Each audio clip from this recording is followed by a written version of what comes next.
Right, good afternoon, everybody, and thank you for joining us. I'm Becky, I'm the Chief Exec of the English Association, and it's a real pleasure to be hosting the session this afternoon.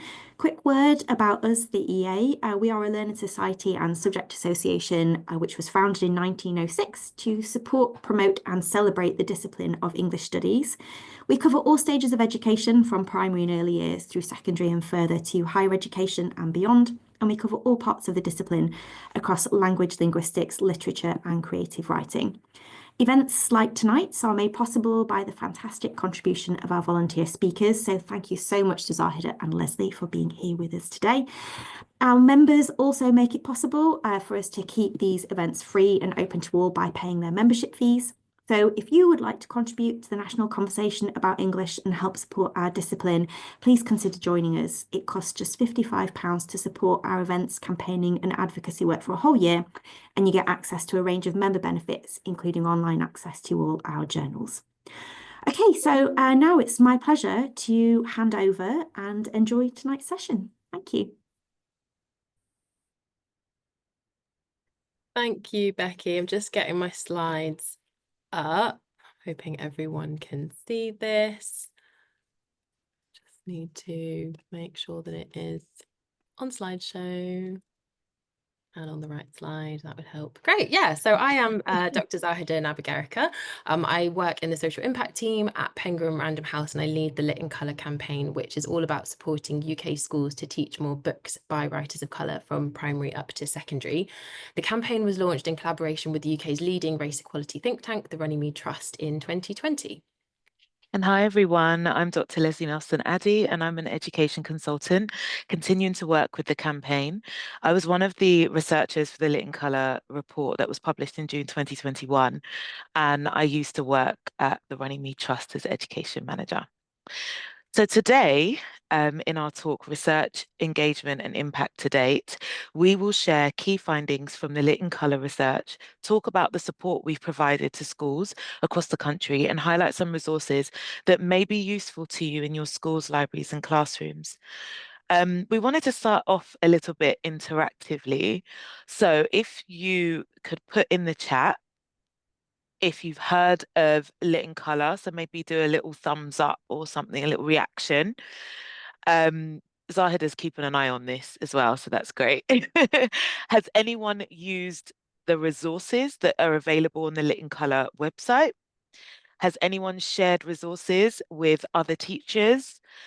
And has anyone read the report? I'm seeing lots of yeses come through. Anyone read the report? Oh, one of a the winner. winners. Yeah. Amazing. You can tell us how you're using the books later. Yes. Wonderful. Yeah, that's fantastic. Fantastic. Okay, great. So, um, okay, let me move on. This is great to see all these yeses. One fantastic. Um, the 2021 Lit in Colour report sought to investigate the number of books studied by writers of colour in our classrooms. The research methods included a teacher survey, a series of interviews with a variety of educators, and references to student interviews and student surveys. Some of the key findings included that in the secondary education level, a number of poems written by authors of colour were included at Key Stage 3. Oftentimes, the topic of these texts were around the theme of identity. And we found that these texts were kind of tokenistic additions to the Key Stage 3 curriculum, as opposed to being embedded in the kind of structure. The other thing that we found is that students expressed a concern and often a frustration, actually, with the proportion of texts that were written by authors of colour, and were frustrated with the fact that most of the texts that they would study were written by dead white males. So this was made clear through the kind of heightened study of texts like An Inspector Calls and Animal Farm. And finally, despite the growing number of students of colour in schools, by June 2021, just 0.7% of all students study a text by a writer of colour, and even less read a text and study a text by a woman of colour. And this report is the first time that we've really quantified what's happening in the English literature classrooms across schools in England. But just to give kind of context about the scale, that's less than 4,000 out of 537,500 candidates. Of course, these findings are unfortunate considering the diverse world in which we live. So if 0.7 is a shocking stat, this is another question for the chat, everybody. What should the stat be? Share your thoughts. Just put a number with a percentage beside it. Let's see what you think. Okay, 35%, 20% plus, 100%, 100, 35, 50. Okay.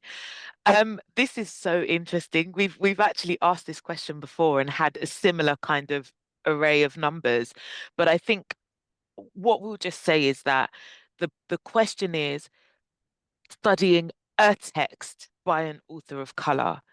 Therefore, we could argue that the number should be 100% because the intention isn't that all of the things that the students study is by authors of color. It's that at least one thing is studied by that's a text by an author of color. Okay, so these are the 4 barriers we highlighted in the report that teachers felt prevented them from teaching texts written by authors of color, either through Key Stage 1 to 3 or changing over their texts from Key Stage 4 to 5.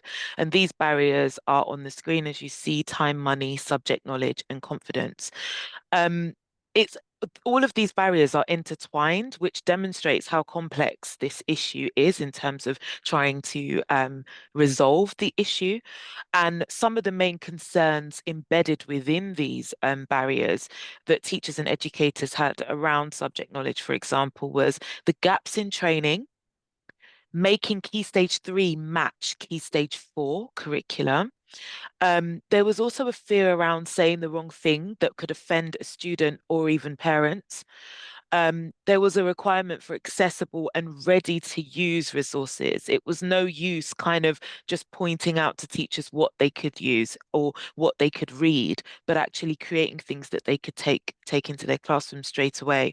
There were questions around whether primary age children were too young to speak about concepts like race and racism. There was also a question around this knowledge often being held by one member of staff who is often a person of color, and then being kind of deemed the expert. But then obviously there's a fear that if they leave that school, that knowledge goes with them. And then within those members of staff themselves, there was a feeling of being underqualified and under-supported in engaging with these topics across their departments. And we also found that the truth of the matter is different key stages require different solutions. So as a result of the research and having a good understanding of the issue, our ongoing work is focused around how we can practically support schools and students by attempting to find solutions for these barriers. And the next few slides will give examples of the work that we've done. So in terms of the first barrier of time, we all know that teachers and schools are time poor. There is not enough hours in the day for a teacher. So that makes books by writers of colour sadly become something that can get pushed to the side. One of the first resources that we ever produced was the Incomplete Lit in Colour book list, which we specifically designed to address the issue of teachers not necessarily knowing where to begin, not having enough time to do the research to find out if this is a suitable book for their key stage, but also not knowing what is new and available by writers of colour from publishers. The list is called incomplete because we don't believe there is such a thing as a definitive or exhaustive list of books by writers of colour that can be suggested. We think, you know, there is so many out there. So we produce this list annually to continually show new and classic titles that teachers can choose from. The lists feature summaries of each text. They indicate a focus of the story. They spotlight author biographies. In the one that we've just produced in September 2024, we actually had in the primary list some authors talk about their favourite books. So again, bringing in more ideas for primary school teachers to take into the classroom. We also did an early years list in 2023, which was the first time that we had done that. And we've now actually combined early years with Key Stage 1 and Key Stage 2 because we actually found there's quite a lot of crossover. The lists also have really handy indexes, so they group text together, and we found this is useful for educators who might want to go deep on a topic or might want to see what else is available from a range of publishers, but also, you know, for parents and pupils who want to read into a particular area a bit further. Now, has anyone used the incomplete lists? Has anyone kind of used them, shared them? Do let us know in the chat if you have. We recently did a survey through our newsletter of kind of asking teachers, how useful do you find our resources? And we had 54% of survey respondents come back saying that they did use it, it was useful, and it's actually by far one of the most popular resources that we produce. In 2023, we also launched a partnership with Peters Books, specialist supplier to libraries and schools of books, because we wanted to think about a way where if there was a school that had enough budget that wanted to buy the whole list, they could, but if there were also tiers where people maybe wanted a starter pack or a booster pack, we wanted to make that available, and that has been it's steadily growing in popularity with Peters, but all the books that are available across the now 4 years that we've been producing this are available to be put into a bespoke book order if your school is available, so if able to buy it. So do have a look and check out Peters Books and download your free copy of the incomplete list if you have not already. Also in the chat, do tell us if you have used it and if there are any books that you became aware of through using the list and that you've used in school. That would be, yeah, really great for us to know, maybe dig into a bit later.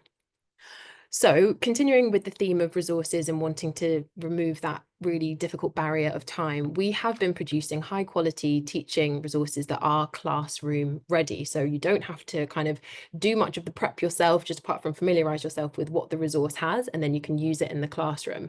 And a feature of the resources that we've been producing that are available to download from penguin.co.uk, they have interactive author videos where you actually have the author reading an extract of their text and then answering questions on it. And we found this to be really important because if we want to normalize the presence of authors of colour, it's actually really important that students see them and they see that they look just like them, maybe their parents, their family, people in their community. So we found the video element to be really engaging, and authors have been incredibly generous with their time. We also in our evaluation found that 88% of respondees said that they would recommend these resources to other teachers, and through the survey they actually also gave us some really great ideas to improve these classroom ready resources for the future, which is what we're going to be doing over the rest of 2025. When it comes to the resources that we've produced, there is a significant amount that we've produced for secondary, just because of the way that the research kind of landed and the restrictions that are at secondary. They aren't there for primary. You can take whatever you want into a primary school classroom, but still the barriers that we'll come to a bit later are kind of what is stopping primary school teachers. So when it came to starting kind of really thinking about our offer for primary school resources, we partnered with Twinkle in 2022 to launch this activity as a major education platform.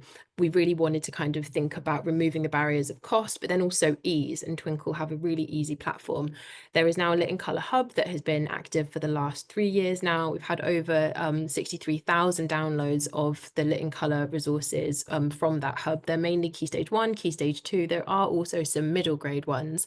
The most popular resource that is downloaded from Twinkle's Lit in Colour hub is Billy and the Beast by Nadia Shireen. It's a really lovely story about a little girl with a big afro who hides donuts in her hair and goes on amazing adventures with her accomplice called Fat Cat, who is her pet, and they're just lovely. So do have a look on Twinkle if you're a primary school teacher, and again, let us know in the chat which ones you have used.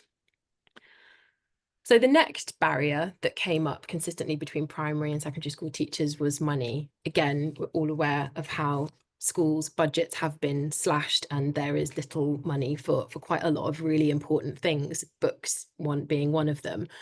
And being the largest trade publisher in the UK, we thought this is an area where we can relatively quickly achieve some again, relatively quickly, quite high impact quite high impact. So in the first year that the campaign, when we actually launched the research in 2021, we did our first major book donation to 500 secondary schools in the UK. We weren't really sure how engaged or kind of what we would get back. We just asked schools to tell us how you're going to use the books, what you're going to do with them. That year, we also included a class text of Satnam Sanghera's Empire Land, because again, in the research survey, teachers had told us they didn't have much training on how to talk about empire in relation to kind of English literature. So because that book had been published that year, we gave every school a class set, and as well as the 100 different books by writers of colour published by Penguin. And then in 2022, we did the same thing, but for primary. And on the slide, you'll actually see where we donated to UK primary schools. And this time they got a class set of Shana Jackson's brilliant middle grade / Key Stage 2 novel called The Good Turn, which is a really, really great novel. She's a brilliant author. And it was really wonderful that we were able to kind of literally replicate what we did for primary to secondary. With primary, we had over 1,300 applications from primary schools. With the secondary school one, we had over 1,600 applications. So again, the thing that really struck us with the book donations is the demand and the things that schools were telling us, and they had no libraries, they hadn't been able to update their books for a number of years, meaning that students were actually coming into contact with potentially quite harmful content was a real concern for us. So that's something that we've always tried to take forward in terms of our mailing list. Opportunities for schools to get books for free is a really significant part kind of the campaign. And then bringing us up to 2024, we installed the first ever lit in colour vending machine in a secondary school in Scotland in August last year. We were really happy to be supported by publisher Picador, who is the main publisher of Jackie Kay's text. We installed this vending machine full of books by writers of colour with a number of Jackie Kay's texts. And when we actually installed it, we had Jackie Kay, she was in conversation with Leslie, and they talked all about her work, her writing journey, her text, and she was incredibly generous with her time. She answered every single student that put their hand up, answered their questions. And this was really powerful, again, for bringing literature to life and showing students, what authors think about what they do, what their writing process is. So yeah, book donations have been a major barrier for us to try and solve. Confidence is one of the more difficult barriers, as it varies from school to school and teacher to teacher. There's no one size fits all method to tackle this barrier. Especially when it comes to talking about race and racism. And in the first report, we found that 12% of the secondary teachers reported having training on how to talk about race as part of their initial teacher training. And I'm sure that's something you can all kind of understand and agree with, that actually where was the teacher training around race and racism. And to try and combat this, we, in 2022, with the education platform partner TES, put on a webinar, which was called Diversity in English, Ways to Approach Race in the Classroom. And we had 4 educators of different ethnicities teaching at different levels of secondary school education talk about how they do this in their practice. This was one of the most popular events that TES had ever had. Over 1,400 teachers registered for the event, and the recording is still available to watch on the TES website. This was only a 1-hour session though, and I'm sure you can all agree that 1 hour is not enough time to talk about this in depth. But what worked well was that teachers were able to kind of share their own reflections in the chat with one another. And it also demonstrated the demand, which led to us hosting the first ever Lit in Colour teacher conference in 2023, which is a virtual 1-day event, which is formed part of a wider campaign that TES were running. We did it alongside with TES again, and it's a part of a wider campaign that they were running aimed at building teacher confidence more generally. Our 1-day event was focused on building confidence in terms of teaching books by authors of colour, and we had over 1,000 registrations to the teacher conference, and 900 of those participants joined live on the day, over 900 actually. The teacher conference included Bernadine Evaristo in conversation about her A-level text, playwright Tanika Gupta in conversation about her GCSE playtext, and the debut author Nazneen Ahmed Putuk was in conversation about her book, City of Soul and Magic, which is a middle grade text. We specifically invited Nazneen because her book engages with empire and colonialism, topics that English teachers had told us before that they had very little, if any, training in. And it's also a fantastic book. In addition to authoring conversations, we also had reflective practice panel discussions with teachers of different ethnicities and career levels. And what this consisted of was 2 sessions that were 90 minutes long, where a panel of secondary and primary school teachers spoke about their experiences and the resources that they had used to kind of engage with these topics over the course of their career. And to top and also the teachers that were in attendance were able to ask questions. To top it all off, we also produced free teaching resources to accompany this, to accompany each of the sessions. So the in conversations, and also the most downloaded resource was the top tips for teachers, teaching authors of color, which was kind of accompanying the panel sessions. And all of these recordings are available on YouTube, and the resources can also be found on the TES website. Of the participants who attended and responded to the survey, 98% of them said that they enjoyed the teacher conference, and some respondents told us about how they intended to use the resources in their planning and in their department discussions. This year, we will host another teacher conference and respond to the teacher feedback on how to improve the event. We will primarily endeavour to include more practical and interactive opportunities for teachers, as this was key feedback from the event. They felt like, right, now we know we want to be able to work together to do some of this stuff. And so we want to invite those opportunities this year. We also found that the barrier of teacher conference is inextricably linked with the barrier of subject knowledge.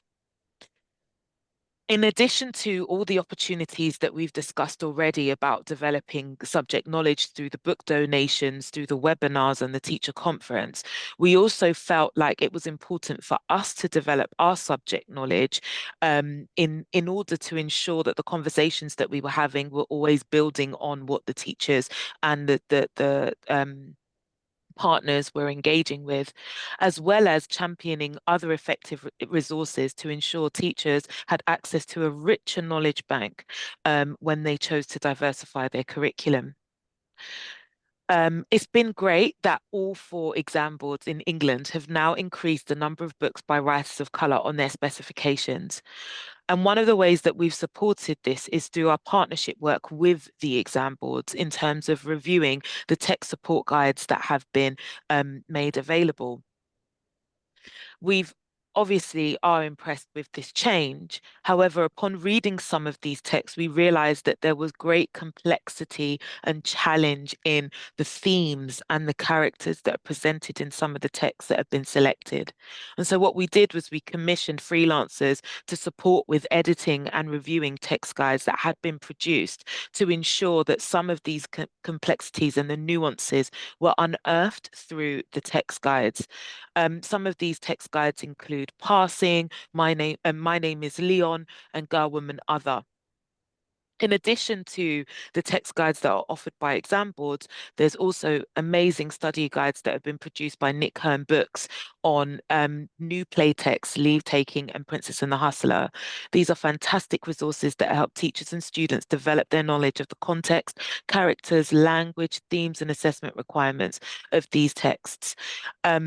It's such a great start to have these study guides. And of course, so many more need to be produced for GCSE students. We found that GCSE students that are studying text like My Name is Leon are crying out for study guides and revision guides to support them for the assessment. But what we also recognize as well is that we want to be able to develop our knowledge and encourage teachers to continue developing their subject knowledge as well, to ensure that we don't fall into the trap of sharing outdated information, which is common sometimes with the text guides. we also, as Zahid has already shared, have the teacher newsletter, which is one of the ways that we encourage teachers and librarians to access even more resources to develop their subject knowledge. In 2021, when the report was published, this newsletter was launched, and teachers from across the UK, Europe, and many other countries around the world are receiving the newsletter, which details events, but also seeks to point teachers to the right knowledge, which is being released all the time through various stakeholders. Now, if we kind of fast forward to one of our most recent releases, I need to give you a little bit of context, which takes us back to, again, 2021, when the campaign kind of really first kicked into action. Our first major partnership with an exam board was with Pearson Edexcel, and the activity was the Lit in Colour Pioneers pilot, which was to incentivise schools in England to change their GCSE or A-level text to one written by a writer of colour. To date, through this programme, we've supported over 250 schools and 29,000 learners to study a book by a writer of colour for their GCSE or A-levels. And in September last year, we published more research kind of on this topic that demonstrates the impact, the positive impact for students when they get to study a GCSE text by a writer of colour. The title of this research is The Effect of Studying a Text by an Author of Colour, the Lit in Colour Pioneers Pilot, and it was funded by Pearson and Penguin and kind of delivered in collaboration with the Department of Education at the University of Oxford and the Runnymede Trust. So the programme is completely free to schools, and it aims to remove all the barriers that we have just talked about by providing schools with set texts for all their cohorts, a mini library donation of books by writers of colour that are published by Penguin, teaching resources, assessment support, racial literacy training, and author enrichment events. One of the main findings from this research is that 10% of all students taking Pearson Edexcel GCSE English Literature now study a text by a writer of colour. This is 100 times more students than before the Lit in Colour Pioneers pilot programme began. So to contextualise that, in 2019, when Pearson first changed their specification, they had just 50 students studying a book by a writer of colour. They now have just under 5,000, and that's studying across a range of titles, including Mallory Blackman's Boys Don't Cry, Tanika Gupta's The Empress, Lem Sisay's Refugee Boy, which is a play adaptation of the novel by the late Benjamin Zephaniah, Jamila Gavin's Coram Boy, and Mira Sayal's Anita and Me. The research found that students were more likely to report that they found the stories and characters in the books that they read felt relevant to their lives and communities. Now, this is a really exciting finding for us because I'm sure we're all aware of the disengagement that students are kind of experiencing with English literature, particularly at A-level. We're also seeing reduced numbers at degree level. So we found it a very exciting finding, and keen to kind of think a bit more about this as we see more students studying text by writers of colour at assessment. Students and teachers both reported higher levels of classroom engagement when studying a Lit in Colour Pioneers text. Some schools anecdotally shared that they had seen a really positive impact on attendance, with students who had previously missed class or been late consistently coming to class to engage with the book and contribute to discussion. So again, another exciting finding. And this is an interesting one because, contrary to previous concerns raised in the Lit in Colour report published in 2021, where teachers raised questions over students' ability to do well on a new text, students achieved across the full range of marks answering on a new Lit in Colour Pioneers text, including at the very highest of levels. And in the research, we kind of went through examiners' reports and it was consistent across all the texts. So it's, again, exciting. The total percentage of GCSE English Literature cohort across all 4 exam boards in 2023 answering on a text by a writer of colour has now doubled to 1.5% compared to 0.7% in 2019, which is this figure we shared in the first Lit in Colour report. So this means that a total of approximately 8,900 students from an entry of approximately 580,000 studied a book by a writer of colour in 2023 compared to approximately 3,700 students from an entry of 537,000 in 2019. Now, it's worth noting that this increase is entirely down to Pearson's candidates answering on a text by a writer of colour, and Pearson represent approximately 10% of the GCSE market share. So even though 1.5 is, it's not ideal, it's not where we want to get to, the point of sharing these stats is to demonstrate that change is possible in a relatively short amount of time. We just need to keep giving schools and teachers the support that they need. And then there is no reason why all students cannot have access to the benefits that I've just talked about.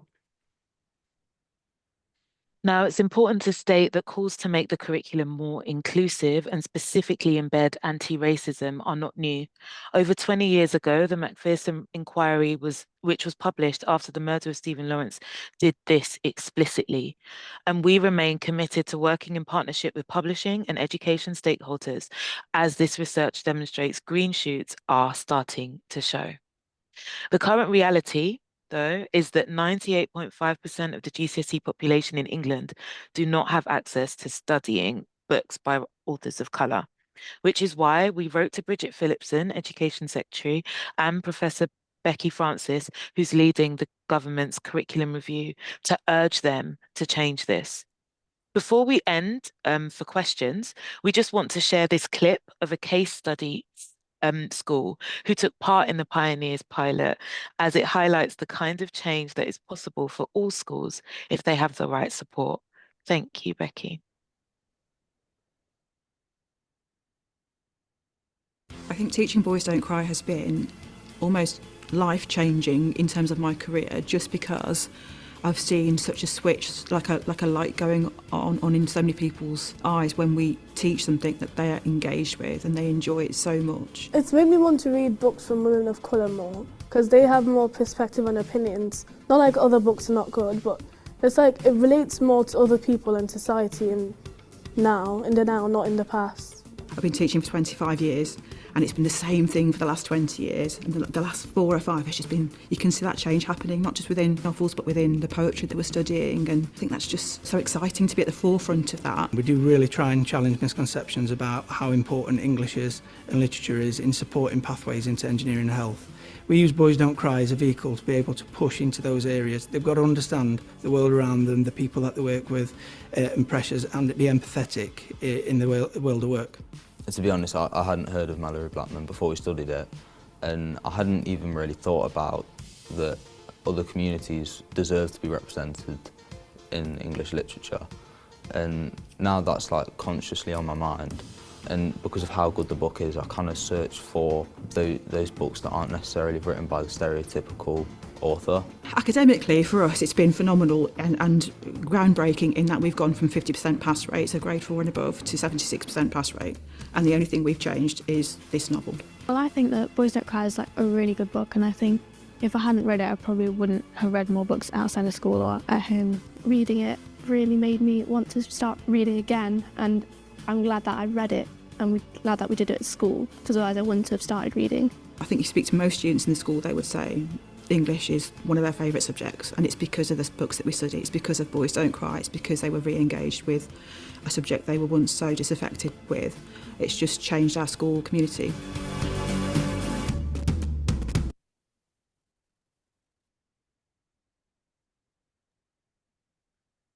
Yeah, so thanks so much everyone for kind of listening and engaging. It'd be really wonderful to kind of dig into a little bit of what's been shared in the chat, and do feel free to ask some more questions if you would like. I would just like to go back to, I think it was Tessa, if you could tell us a little bit about how the books are used, because you were from 2021 secondary school, right, in terms of the Lit and Colour donation. Could you tell us, how your students engage with those texts?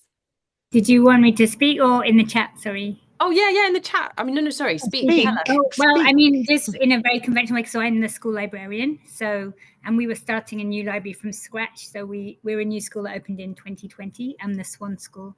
So we literally had one packing case of books. So I always wanted to get a high ratio of, properly diverse books in the library. So that's when I applied to your scheme and won it. So those books just all went straight out on the shelf. So I think they're really well hopefully our library is quite diverse now. So they're just borrowed, you know, like all library books. So we have a really strong reading culture in the school. One, I think you sent a set of books as well, Empire Land, and that we do guided reading in tutor groups. So that became like one of the set books for that, where they do it most tutor times. They're kind of read aloud by their tutor, which sounds very old school, but it kind of works quite well. And now I use your list as well when I'm ordering new books for the library, which just saves me so much time. And I just hear about loads of things I wouldn't have heard of. So it's been really, really good. And it's also a really nice brag, to be honest. Like, you know, when parents challenge us, like, why are you teaching? Because our curriculum is very diverse from the beginning. My head of English, Harriet Hinzer, she's made it that way deliberately. And when we get challenged by parents, like, what do you know about it? So we can say, oh, well, we won this award and we've got all these books and blah, blah. And Fantastic. I don't want to monopolize. I have one bit of really joyful news as well about the effect of all this kind of change. I don't know if you want to hear that. Yeah. Yes. Basically, last week we had our sixth form open evening, and this is nothing to do with me. This is all our head of English, but she said the main demographic of people wanting to do English A-level were boys of colour for the first time. And this is her second year of year 12s ever coming through since she started her curriculum. And she said, she's so modest, but she said, well, we just haven't put them off. You know, the best I can say for it is we haven't put them off. And so it was a really, really brilliant moment. Wow. That's wonderful. That's wonderful. Can I just ask, is this the Swan School in Oxford? Yes. Yeah, exactly. Amazing. Yeah. Okay. And you're teaching My Name is Leon. Yeah, so they're doing My Name is Leon for GCSE. So, Wow. so yeah. Thank you so much, Tessa. But yeah, I mean, what our head of English does is from year 7 on, they're doing an author of colour in their curriculum in every year in the curriculum. So like they do Purple Hibiscus in year 8, believe it or not. Wow. And something every year. So I think that really helps as well. It's not just suddenly put in year 10. Like, so yeah, anyway. Wow. Thank you for sharing that. Would you be all right with me possibly emailing you afterwards? Yeah, that's fine. Yeah. Great. I Thank you. can only get it off the Eventbrite, and Harriet will need the credit for that though, not me. But no, but it would just be wonderful to think about doing a case study from your school, because that is genuinely brilliant. Fantastic. So I think we had a couple of other questions. There was one about, do GCSE examiners receive subject knowledge CPD for the new texts?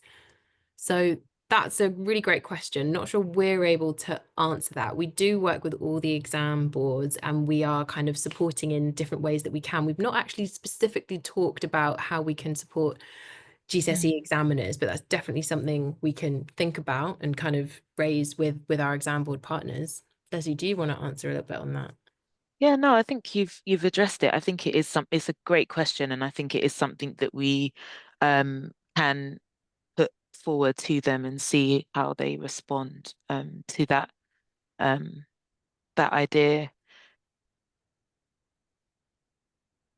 It is quite complex though. Sorry, a thought just came to me. It's quite complex though, because there's the exam board and then there's the examiners. So, and I don't know if some of you may have been examiners before, like that group changes year on year. So yeah, but definitely something we want to put forwards to the exam boards and see if there's space for that.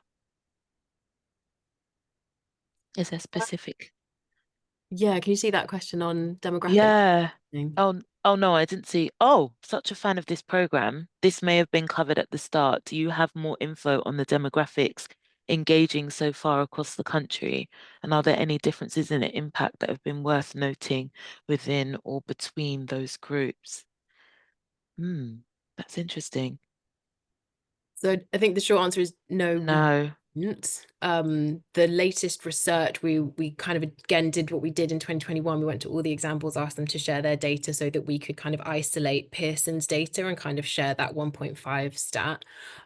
We are interested in kind of what happens this year, because this is the first year that all exam boards will have a text by a writer of colour that will be assessed for the first time ever, I think. Well, we can definitely kind of look into that. So we're keen to think about what that means, and again kind of highlight, if nothing is done to support these new texts, we won't see improvement. So there needs to be a lot more support and kind of consistency with being engaged with this topic. So I don't have a deeper answer than that, I'm afraid, but great question, and something we're very interested in seeing, particularly as the new texts from Educas and AQA have been added. I think that's all the questions. Just on the newsletter, there is a specific Lit in Colour newsletter. It looks as if you're signing up to a Penguin newsletter, but because Lit in Colour is within Penguin's, so the one that Leslie has shared in the link is the right one if you want to sign up for the newsletter. And we normally share about 1 to 2 a month. There'll often be book recommendations, free resources, opportunities, to get books, and highlighting free events that are happening as well. Do we do any work with literature academics in terms of supporting young people's specialist knowledge or around the school university pipeline? So that's a fantastic question, Janine. Thank you so much. Zahid, have you seen that? Yeah, that's a fantastic question. I think as we highlighted in the report earlier, so first of all, short answer is no, we aren't doing that yet. And as we highlighted earlier, different key stages and different stages in education require different kind of solutions. And so we have been beginning on our addressing primary, we've been beginning on our addressing Key Stage 3 and Key Stage 4, as Zahida shared earlier with the Lit in Colour Pioneers pilot. And we're thinking about how we now engage A-level. And then the hope is that university will be a part of that at some point. But as you can see from what we even described, there's a lot there. But with the resources that we have available, the hope is that students and academics can access these and use them to kind of support knowledge development as we go. We do have some resources at Key Stage 5 level on the website as well. Zahida, do you want to add anything else to that?